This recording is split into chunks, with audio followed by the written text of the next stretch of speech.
The next item comes in under old business, and it's dealing with it's an update on the ABC permit for proposed pool hall on Shell Acres. Mayor, I'm sorry. I apologize for interrupting. I believe the consensus is there has to be a public hearing. Yes. On the ground. That's right, you're exactly right, I'm sorry.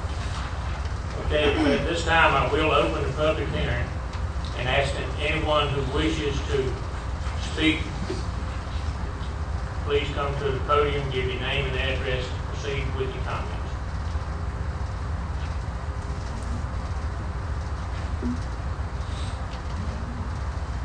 Madam Clerk, let the records indicate no one's moving forward. At this time I will close the public hearing and move to old business.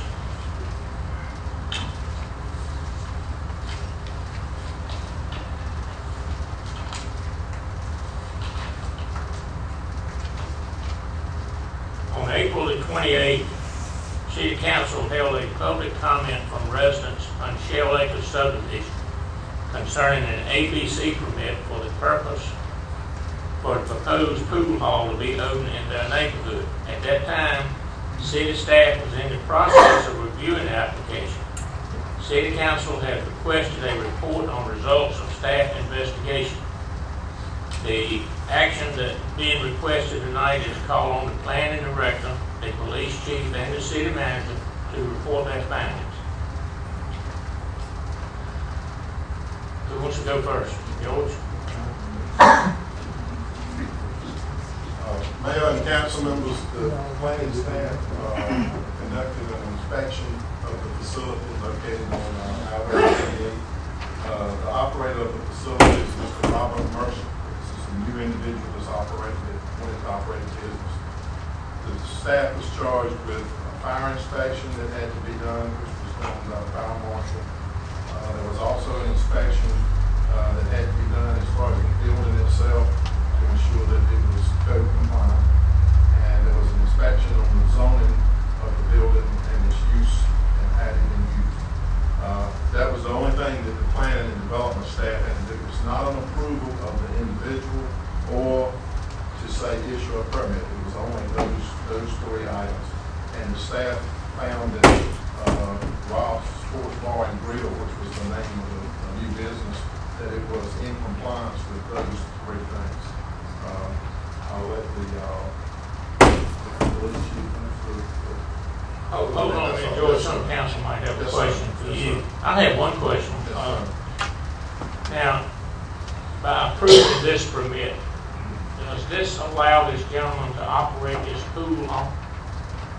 He can operate a pool hall today based on the decisions that were made as far as his compliance with the land use ordinance. Well, it is very unusual to operate a pool hall without bid. Yes, sir. Most of them have that, but you can have one and not have to have alcohol. But you would not be able to have the alcohol right now. The only thing this does is just say zoning wise he could operate a pool hall. And my next question would probably be for the city attorney. Does this council have any jurisdiction over that permit that was issued by the planning department? Does the city council have any jurisdiction on the planning department? Yeah, as far as operating a pool room. Mr. Gurley and myself, Mr. Gurley and myself had a extended conversation, phone conversation about that exact issue. And my concern, and Mr. Gurley's concern also, was whether it is a non-conforming use at the present time, and whether it had been that way for 180 days, so as it would deprive it of being able to be operated as a pool hall. It was my position that, well, based upon what the information we had, it had been 180 days or more, but that at least 2 occasions during that time that we were able to find been rented out to be used for pool tournaments or pool for purposes of that pool. Mr. Gurley felt, and would you correct me if you want, but Mr. Gurley felt that road was running at 180 days. It was, and I did research on it, I could not find any rules, regulations, anything that said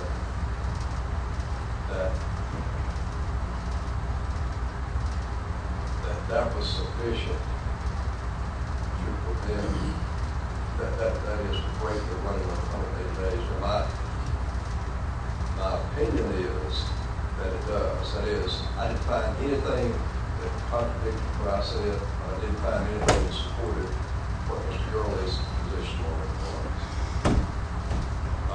My position is that just on an occasion or two, renting it out, that does not break the running, so it's also working with that. But I want you to understand very carefully, and you may want to address this some other time. But I found nothing to support that opinion. I found nothing to disprove it. Okay, thank you. Anyone else have a question? I have a question. Gilbert, I think the question that the mayor asked was, is there anything that council can do to change that decision? And if we have to set new precedent, I'm all for it. Is there anything we can do?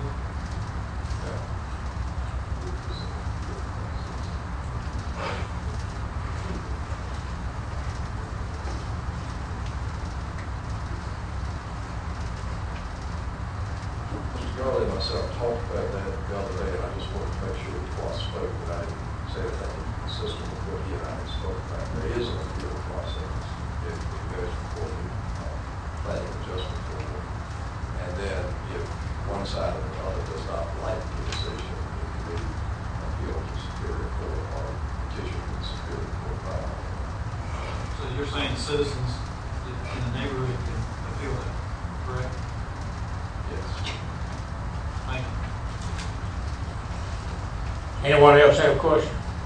Well, I kind of, again, I don't want to, in your best, and I heard that, but it wasn't anything for or anything against the decision of that it rode to 180 days.